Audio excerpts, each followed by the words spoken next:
Hi friends, പുതിയ അധ്യായത്തിലേക്ക് ഏവർക്കും സ്വാഗതം. കേരള ഫിനാൻഷ്യൽ കോഡിൻ്റെ 19ാമത്തെ എപ്പിസോഡാണ് ഇത്. ഈ ഒരു എപ്പിസോഡോടുകൂടി കേരള ഫിനാൻഷ്യൽ കോഡ് പുസ്തകത്തിൻ്റെ എല്ലാ ഭാഗങ്ങളും പൂർത്തിയാവുകയാണ്. ഇതിൽ ആർട്ടിക്കിൾ 283 മുതൽ ആർട്ടിക്കിൾ 339 വരെയുള്ള ആർട്ടിക്കിളുകളാണ് സംസാരിക്കുന്നത്. കേരള ഫിനാൻഷ്യൽ കോഡിനെ സംബന്ധിച്ച് ഏകദേശം ഒരു 50-55 മാർക്കിന് ആ പുസ്തകത്തിൽ ഫസ്റ്റ് വോളിയത്തിൽ നിന്ന് തന്നെ ലഭിക്കും. ഒരു 5-6 മാർക്ക് മാത്രമാണ് ഫിനാൻഷ്യൽ കോഡ് വോളിയം സെക്കൻഡിൽ നിന്ന് ലഭിക്കുന്നത്.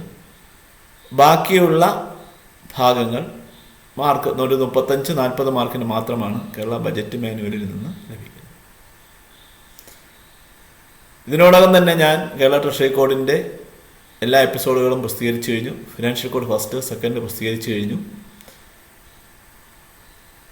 ബജറ്റ് മാനുവൽ, അക്കൗണ്ട് കോഡ് തുടങ്ങിയവയുടെ എപ്പിസോഡുകൾ തുടർന്നുള്ള എപ്പിസോഡുകളിൽ നിങ്ങൾക്ക് കാണാൻ സാധിക്കും. ഈ ചാനൽ ഇതുവരെയും സബ്സ്ക്രൈബ് ചെയ്യാത്തവർ ഇത്രയും വേഗം തന്നെ സബ്സ്ക്രൈബ് ബട്ടൺ അമർത്തുക. ഇത് നിങ്ങളുടെ സുഹൃത്തുക്കൾക്കും ഷെയർ ചെയ്തു കൊടുക്കുക. ഡിപ്പാർട്ട്മെൻറ്റ് ടെസ്റ്റ് പാസ്സായവർക്കും ഇത് കേൾക്കാം. നിങ്ങളുടെ സംശയങ്ങൾ ഇത് ദൂരീകരിക്കാൻ സാധിക്കും. അതോടൊപ്പം പുതിയ ഉദ്യോഗാർത്ഥികൾക്ക് ഈ ചാനൽ ഷെയർ ചെയ്യുക. അവരും പരീക്ഷ വിജയിക്കട്ടെ. അപ്പോൾ മുൻ എപ്പിസോഡുകളിൽ പറഞ്ഞതുപോലെ ഞാൻ ഇപ്പോഴും പറയുന്നു, ഈ എപ്പിസോഡ് കാണുമ്പോൾ നിങ്ങളുടെ ഫിനാൻഷ്യൽ കോഡ് പുസ്തകവും ഒരു പെൻസിലും നിങ്ങളുടെ കയ്യിലിരിക്കണം. ഇപ്പോൾ അധ്യായം 11, ഫിനാൻഷ്യൽ കോഡിലെ 11ാമത്തെ അധ്യായത്തെക്കുറിച്ചാണ് സംസാരിക്കുന്നത്. ഈ അധ്യായത്തിൽ ലോസസ് ഓഫ് പബ്ലിക് മണീസിനെ കുറിച്ചാണ് പറയുന്നത്. Losses of public monies. ഇതിൽ ആർട്ടിക്കിൾ നമ്പർ 284 പണമിടപാടുകളെ കുറിച്ച് വളരെ വ്യക്തമായിട്ട് പറയുന്നുണ്ട്. ബിൽ ട്രാൻസാക്ഷൻ, മണി ട്രാൻസാക്ഷനെ കുറിച്ചാണ് ആർട്ടിക്കിൾ നമ്പർ 289 284 വ്യക്തമായിട്ട് പറയുന്നത്. മണി ട്രാൻസാക്ഷനെ കുറിച്ചാണ്. അതെല്ലാവരും അറിഞ്ഞിരിക്കേണ്ട ഒരു കാര്യമാണ്. മേലുദ്യോഗസ്ഥൻ എപ്പോഴും വിശ്വസ്തതയുള്ള കീഴുദ്യോഗസ്ഥരെ മാത്രമേ മണി ട്രാൻസാക്ഷന് ഉപയോഗിക്കാവൂ എന്നാണ് ആർട്ടിക്കിൾ നമ്പർ 284 പറയുന്നത്. വിശ്വസ്തതയുള്ള കീഴുദ്യോഗസ്ഥർ എന്ന് പറയുമ്പോൾ OA ക്ലാസ് 3 ജീവനക്കാരെയാണ് അവിടെ ഉദ്ദേശിക്കുന്നത്.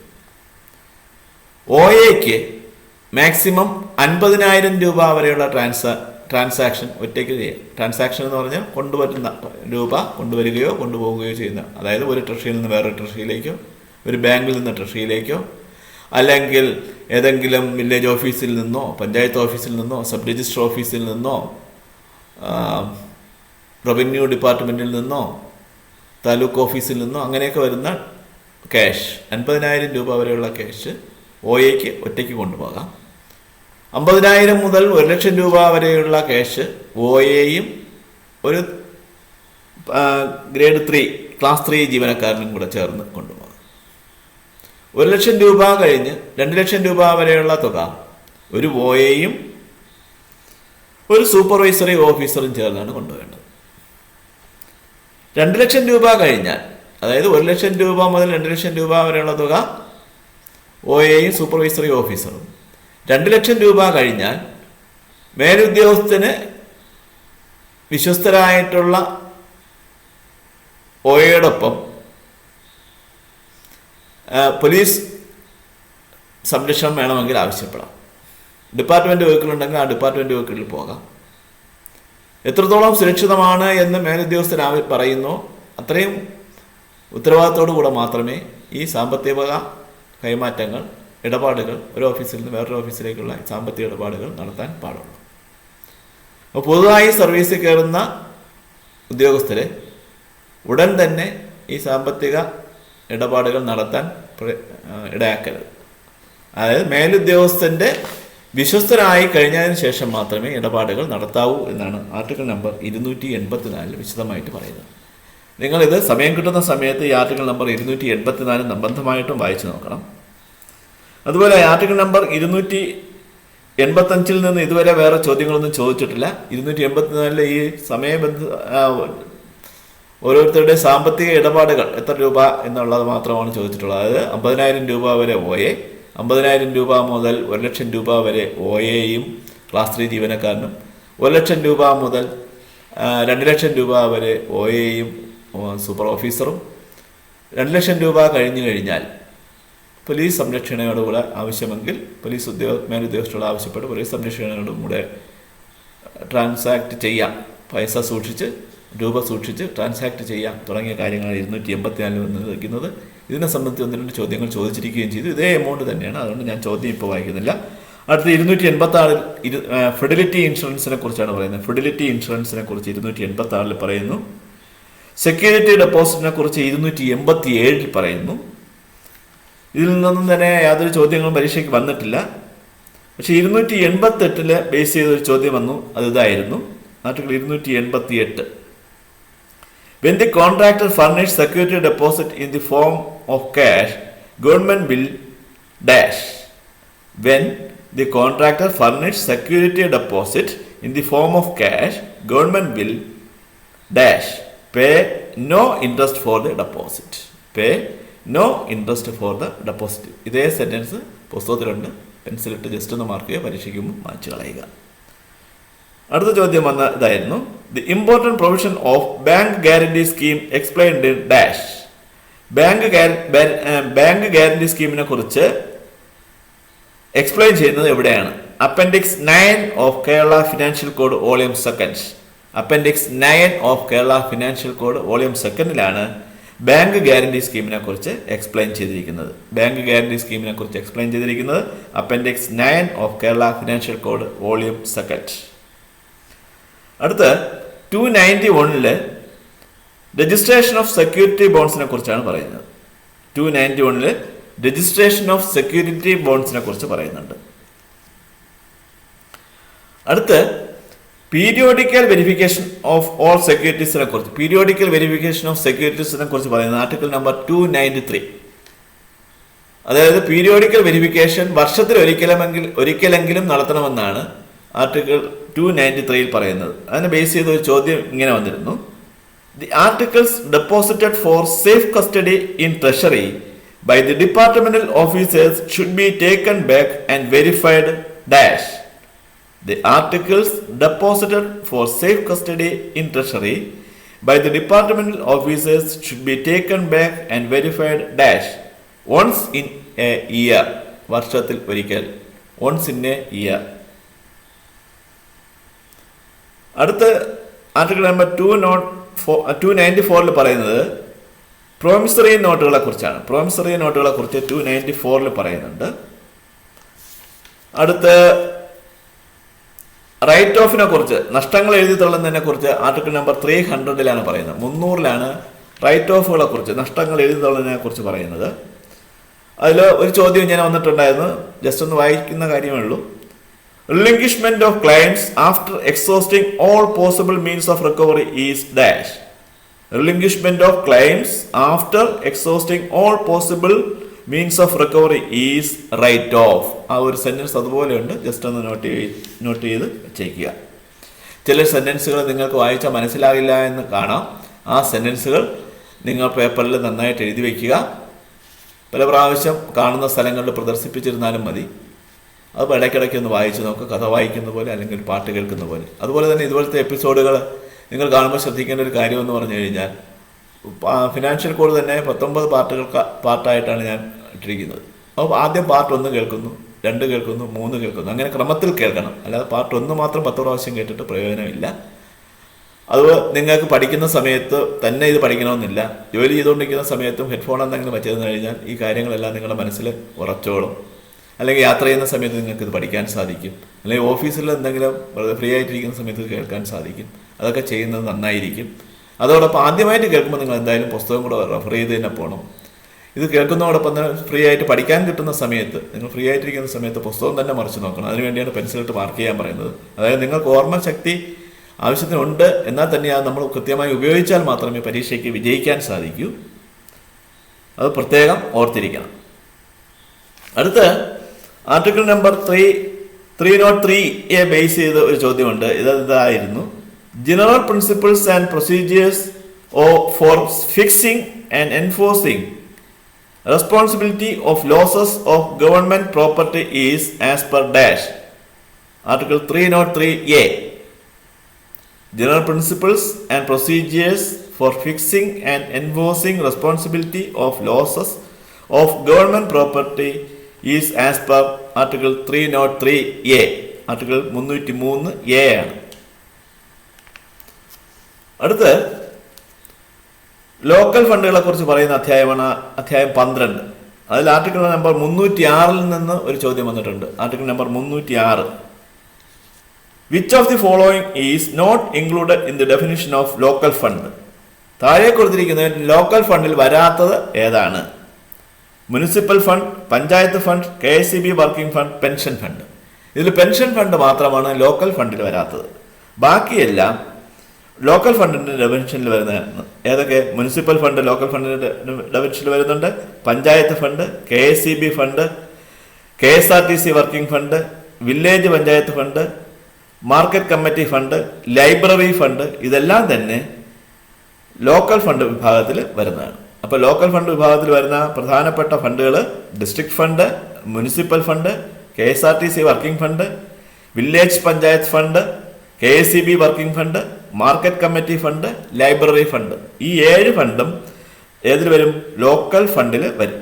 പക്ഷേ പെൻഷൻ ഫണ്ട് ലോക്കൽ ഫണ്ടിൽ വരില്ല. പ്രത്യേകം ഓർത്തിരിക്കുക. ഈ 7 ഫണ്ടിന്റെ കാര്യം പ്രത്യേകം മനസ്സിൽ വെച്ചിരിക്കണം. അപ്പോൾ പുസ്തകം മറിയേണ്ട കാര്യമില്ല, മനസ്സിൽ വെച്ചിരുന്നാലും മതി.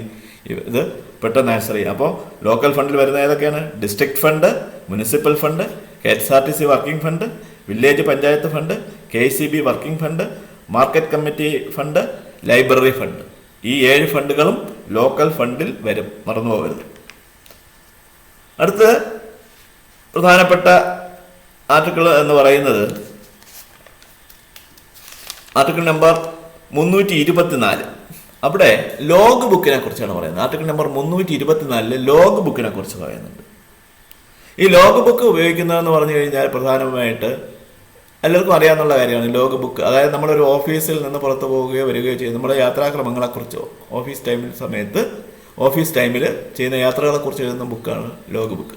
അതോടൊപ്പം തന്നെ ഈ വാഹനങ്ങളുടെ യാത്രകളെക്കുറിച്ചുള്ള കാര്യങ്ങളും ഈ ലോഗ് ബുക്കിൽ എഴുതുന്നുണ്ട്. അതുപോലെ വാഹനങ്ങളെ സംബന്ധിക്കുന്ന മുഴുവൻ കാര്യങ്ങളും പ്രത്യേക ലോഗ് ബുക്കുകളിൽ തയ്യാറാക്കുന്നുണ്ട്. അത് പറയുന്ന ആർട്ടിക്കിളാണ് ആർട്ടിക്കിൾ നമ്പർ 324. അതിൽ നിന്ന് വന്ന ഒരു ചോദ്യം ഇതാണ്: All officers maintaining government owned motor cars have to maintain a register called dash to note the details of each trip, fuel purchased, distance covered, mileage obtained, etc. Answer log book. അപ്പോൾ log ബുക്കിൽ എന്തൊക്കെ എഴുതും? വാഹനങ്ങൾ, ഓരോ trip എത്ര ദൂരം യാത്ര ചെയ്തു, എത്ര ഫ്യൂവൽ അടച്ചു, ഡീസൽ എത്ര അല്ലെങ്കിൽ പെട്രോൾ എത്ര അടച്ചു, എത്ര യാത്ര ചെയ്തു തുടങ്ങിയ കാര്യങ്ങളെല്ലാം ഈ ലോഗ് ബുക്കിൽ എഴുതണം. അടുത്ത ചോദ്യം ഇതാണ്: a log book is a register used for recording details of dash. A log book is a register used for recording details of dash government vehicles. അടുത്തൊരു ചോദ്യം ഇതാണ്: a register maintained by all officers and department using government owned vehicles for recording journey and other details is known as dash log book. ഇത് ഞാൻ നേരത്തെ പറഞ്ഞ സംഭവം തന്നെയാണ്. അടുത്ത ചോദ്യം: maintenance and repair charges of government vehicles shall be noted in the register KFC form. ഈ log book ഏത് KFC ഫോം അനുസരിച്ചുള്ള രജിസ്റ്ററിലാണ് സൂക്ഷിക്കുന്നത്? 48C. Answer 48C. അടുത്ത ചോദ്യം ആർട്ടിക്കിൾ 325 ഇൻഷുറൻസ് ഓഫ് ഗവൺമെന്റ് പ്രോപ്പർട്ടിയെ കുറിച്ചാണ് പറയുന്നത്. 325 അതാണ്. ഇനി പെർഫോമ അക്കൗണ്ട്സ് എന്ന് പറഞ്ഞ സംഭവമുണ്ട്. അത് ആർട്ടിക്കിൾ നമ്പർ 327. പെർഫോമ അക്കൗണ്ട്സ് എന്താണ്? Pro forma accounts accounts of a commercial undertaking of a department is called pro forma accounts. Accounts of a commercial undertaking. Commercial അണ്ടർടേക്കിങ്ങിൻ്റെ അക്കൗണ്ട്സിനാണ് പ്രൊഫോമ അക്കൗണ്ട്സ് എന്ന് പറയുന്നത്. ഇപ്പോൾ എന്താണ് pro forma accounts? Accounts of a commercial undertaking of a department. Accounts of a commercial undertaking of a department is called pro forma accounts. അടുത്ത് treasury saving ബാങ്കിനെ കുറിച്ച് പറയുന്ന ആർട്ടിക്കിൾ നമ്പർ 330. ട്രഷറി സേവിംഗ് ബാങ്കിനെ കുറിച്ച് പറയുന്ന article number 330. Secretary to the saving bank. Saving bank treasury saving ബാങ്കിന്റെ secretary ആരാണ്?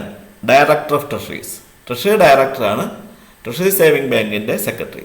Secretary to the saving bank is director of treasuries. അടുത്ത് who is the treasurer of charitable endowment of the state? Who is the treasurer of charitable endowments of the state? Charitable എൻഡോമെന്റിന്റെ treasurer ആരാണ്? Director of local fund audit. Director of local fund audit is the treasurer of charitable endowment of the state. ആ sentence എല്ലാം mark ചെയ്തോളണം, പരീക്ഷയ്ക്ക് വായിച്ചുകൊള്ളുകയും വേണം. അടുത്ത് നമ്മൾ application for grant of leave article number 332 പറയുന്നത്. നമ്മൾ ലീവ് ഗ്രാന്റ് ചെയ്യുന്നതിന് വേണ്ടി ആരുടെ കയ്യിലാണ് ആപ്ലിക്കേഷൻ കൊടുക്കേണ്ടത്? അതായത് നമ്മളെ തൊട്ട് ഹയർ അതോറിറ്റിക്കാണ് ലീവ് ആപ്ലിക്കേഷൻ കൊടുക്കേണ്ടത്. തൊട്ട് ഹയർ അതോറിറ്റിയിൽ അത് കൊടുക്കേണ്ടത് ആർട്ടിക്കിൾ നമ്പർ 332 അതിനെക്കുറിച്ച് പറയുന്നത്. അതായത് ഒരു ചോദ്യം ഇങ്ങനെ വന്നിരുന്നു: admissibility of leave account of gazetted officers is certified by dash. Admissibility of leave account of gazetted officers is certified by dash accountant general. അടുത്ത് article number 333 custody of valuable ഡോക്യുമെന്റ്സിനെ കുറിച്ച് പറയുന്നുണ്ട്. 333 custody of valuable documents. Article number 333 അതിലൊരു ചോദ്യം ഇങ്ങനെയാണ് വന്നിരുന്നു: who is the custodian under the prescribed rules in respect of valuable documents like deeds of buildings purchased by government bonds executed by persons making permanent endowments is dash chief secretary to government. Chief secretary to the government is the custodian under the prescribed rules in respect of valuable documents like deeds of buildings purchased by government bonds executed by persons making permanent endowments. പുസ്തകത്തിൽ ഇതേ sentence ഉണ്ട്, നോക്കി വരച്ചോളൂ. അടുത്ത് service ബുക്കുകളെ കുറിച്ച് പറയുന്ന article number 334 service ബുക്കുകളെ കുറിച്ച് പറയുന്നത്. 334 service ബുക്കിൽ വളരെ ശ്രദ്ധിക്കേണ്ട ഒരു കാര്യമുണ്ട്. സർവീസ് ബുക്കുകൾ എപ്പോഴും ഡ്യൂപ്ലിക്കേറ്റ് സർവീസ് ബുക്കുകൾ ഇപ്പോൾ ഇറങ്ങുന്നുണ്ട്. അങ്ങനെയുള്ള ഡ്യൂപ്ലിക്കേറ്റ് സർവീസ് ബുക്കുകൾ വച്ചിരുന്നാൽ അത് ഓഡിറ്റിന് വരുമ്പോൾ റിജക്റ്റ് ചെയ്ത് പോവും. അതുകൊണ്ട് ഗവൺമെൻറ് പബ്ലിക്കേഷനായിട്ടുള്ള സർവീസ് ബുക്കുകൾ മാത്രമേ ഉപയോഗിക്കാവൂ. വളരെ ശ്രദ്ധിച്ചോളണം. ഇപ്പോൾ സർവീസ് ബുക്കെല്ലാം മലയാളത്തിൽ ഇറങ്ങിയിട്ടുണ്ട്, അപ്പോൾ ഡ്യൂപ്ലിക്കേറ്റ് ഇറങ്ങുന്നുണ്ട്. അപ്പോൾ ഗവൺമെൻറ് പ്രസിദ്ധീകരണങ്ങളായ സർവീസ് ബുക്കുകൾ മാത്രമേ ഉപയോഗിക്കാവൂ, പ്രത്യേകം ഓർത്തിരിക്കുക. ഇതിൽ വന്നൊരു ചോദ്യം ഇതാണ്: when non-gazetted officers are officiating in gazette appointments, their service book should be kept by dash head of office. When non-gazetted officers are officiating in gazette appointments, their service book should be kept by head of office.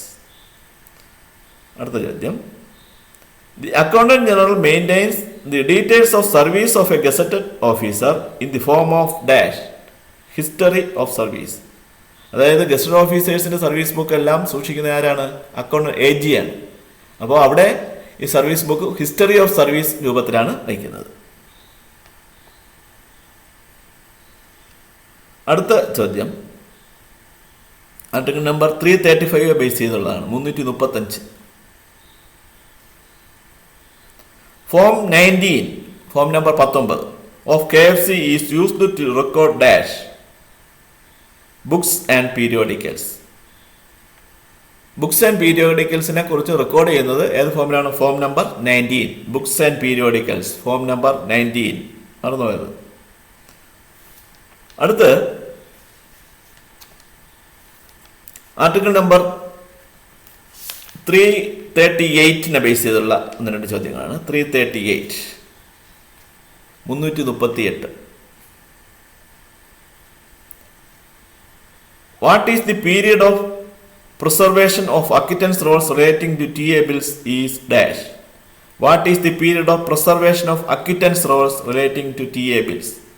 TA ബിൽസിന്റെ acquittance rolls എത്ര കാലം സൂക്ഷിച്ചു വെക്കണം? 3 completed years, 3 വർഷം സൂക്ഷിച്ചു വെച്ചിരിക്കണം. TA ബില്ലിന്റെ അക്വിറ്റൻസ് preservation അക്വിറ്റൻസ് സൂക്ഷിച്ചു വെക്കേണ്ടത് 3 കംപ്ലീറ്റഡ് ഇയേഴ്സ് ആണ്, 3 വർഷങ്ങളാണ്.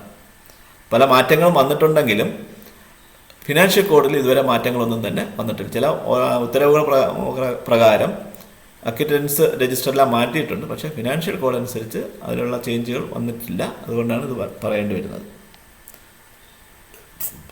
അടുത്ത ചോദ്യം,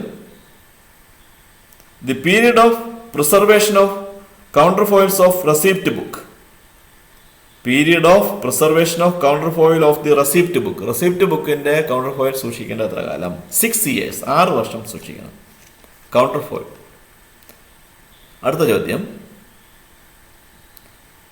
contingent bills should be preserved for not less than dash. Contingent bills should be preserved for not less than dash 5 years. Contingent bills 5 വർഷമെങ്കിലും സൂക്ഷിച്ചിരിക്കണം. അടുത്ത article number 339 339. On receipt of intimation of the death of a civil pensioner, the disbursing officer should report the particulars immediately to dash. Accountant General. On receipt of intimation of the death of a civil pensioner, the disbursing officer should report the particulars immediately to dash. The Accountant General. അതായത് ഒരു pension വാങ്ങിച്ചുകൊണ്ടിരിക്കുന്ന ഒരു വ്യക്തി മരിക്കുകയാണ് എന്നുണ്ടെങ്കിൽ ആദ്യം അറിയിക്കേണ്ടത് treasury officer അറിയിക്കേണ്ടത് account ജനറലിനെയാണ്. Treasury ഓഫീസിൽ നിന്നാണല്ലോ pension കൊടുക്കുന്നത്. അപ്പോൾ അവർ എത്രയും പെട്ടെന്ന് AGയെ ഈ മരണവിവരം അറിയിക്കണം. അപ്പോൾ ഇത്രയും ആർട്ടിക്കിളുകളിൽ നിന്നാണ് പ്രധാനപ്പെട്ട ചോദ്യങ്ങൾ ഞാൻ പറഞ്ഞത്. ഇത്രയും എപ്പിസോഡ് കൃത്യമായി കാണുന്ന ഒരു വ്യക്തിക്ക് ഈ ഫിനാൻഷ്യൽ കോഡ് നിഷ്പ്രയാസം ജയിക്കാൻ സാധിക്കും. ഇനിയും സംശയം പൂർത്തിയാക്കാത്തവർ, വിജയിക്കും എന്ന ശുഭപ്രതീക്ഷ നേടിയിട്ടില്ലാത്തവരുണ്ടെങ്കിൽ, അല്ലെങ്കിൽ നേടിയിട്ടുള്ളവർക്കായാലും ബജറ്റ് മാനുവലിൻ്റെ എപ്പിസോഡ് തുടർന്ന് വരുന്നുണ്ട്. ആ ബജറ്റ് മാനുവലിൻ്റെ എപ്പിസോഡ് കാണുമ്പോൾ ബജറ്റ് മാനുവലിനെ കുറിച്ചുള്ള കാര്യങ്ങളും വളരെ വ്യക്തമായിട്ട് മനസ്സിലാക്കാൻ സാധിക്കും. അപ്പോൾ നിങ്ങൾ ഈ ചാനലുകൾ നിങ്ങളുടെ സുഹൃത്തുക്കൾക്ക് അയച്ചു കൊടുക്കണം. അവരെയും പരീക്ഷ എഴുതാൻ പ്രോത്സാഹിപ്പിക്കണം. വീണ്ടും അവർ പരീക്ഷ എഴുതി വിജയം വരിക്കട്ടെ എന്ന് എല്ലാവരെയും ആശംസിക്കുന്നു. Thank you very much.